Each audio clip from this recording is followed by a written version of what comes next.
आप देख रहे हैं LN न्यूज़। सत श्री अकाल जी, मैं तुहाडा अपना भगवंत मान।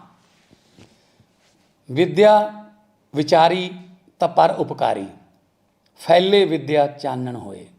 विद्या मनुख दा तीजा नेत्र है।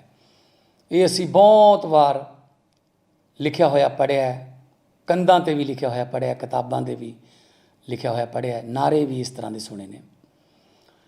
पर जिहड़ी पंजाब दे विच विद्या है, एजुकेशन है, सिक्ख्या है, वो आम लोगों की पहुँच तो दूर हो चुकी है।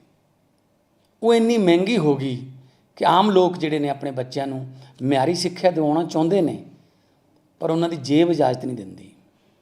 मजबूरन उन्हां नूं जां तां बच्चे स्कूलों चों हटाने पै रहे ने, काम ते लाने पै रहे ने, जां फिर वो एजुकेशन जिहड़ी अगे किते जाके काम नहीं आउंदी, वो उन्हां नूं दिवाउणी पै रही है।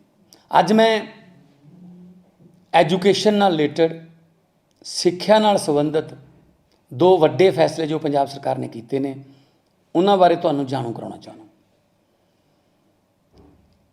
प्राइवेट स्कूल जिहड़े ने पंजाब दे विच, उन्हां नूं तुरंत प्रभाव ते अज तो आदेश चले जाणगे कि वो इस समैसटर दे विच 1 भी रुपया फीस नहीं वधाउणगे।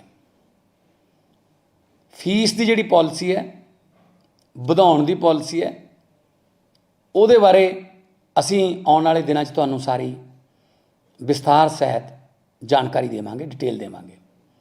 सो पहला फैसला यह है कि पंजाब दे विच कोई भी प्राइवेट स्कूल इस समैसटर दे विच एडमिशनां होणगीਆਂ ਜਿਹੜੀਆਂ, ਉਹਦੇ ਵਿੱਚ 1 भी रुपया फीस नहीं वधा सकेगा। तो ਉਹਦੀ ਜਿਹੜੀ पॉलिसी है वो सारी मापिਆਂ ਨਾਲ, ਸਕੂਲਾਂ ਦੇ प्रिंसीपल्स ਨਾਲ ਜਾਂ ਉਹਨਾਂ ਦੇ ਮਾਲਕਾਂ ਨਾਲ बैठ के डिस्कस होगी। नंबर 2 ਤੇ कोई भी स्कूल प्राइवेट ਜਿਹੜਾ है वो किसी खास दुकान का एड्रैस नहीं देगा कि ऐसे दुकान तो किताबां खरीदनियां ने या वर्दियां खरीदनियां ने। घट्टो घट्ट उस इलाके दियां सारियां किताबां दियां दुकानां, डिपेंड्स कि उस पापूलेशन कितनी है, उस हल्के दी, उस इलाके दी आबादी कितनी है। जे 5 दुकानां ने तो 5 के एड्रैस देने पैणगे, 10 ने, 20 ने, 25 ने, 30 ने। ये मापिਆਂ ते निर्भर है कि उन्होंने जिथों भी सही लगता उत्थों वो खरीद लैण। तो उस प्राइवेट स्कूल जिहड़े ने उन्होंने अपनियां किताबां सिलेबस दियां ते वर्दियां वो हरेक दुकान नूं उपलब्ध करवाउणियां पैणगीਆਂ। इहदे बारे भी पॉलिसी जिहड़ी है वो बाद च आ जूगी, पर आ जो 2 आदेश ने ये तुरंत प्रभाव ते लागू होणगे। मैं फिर दस देना, प्राइवेट स्कूल जिन्ने भी ने पंजाब च, वो इस बार इस समैसटर दे विच 1 भी रुपया फीस नहीं वधा सकते। तो वो किसी भी मापिਆਂ ਨੂੰ ये मजबूर नहीं कर सकते कि ऐसे दुकान तो वर्दियां खरीदो ਜਾਂ ऐसे दुकान तो किताबां मिलणगीਆਂ।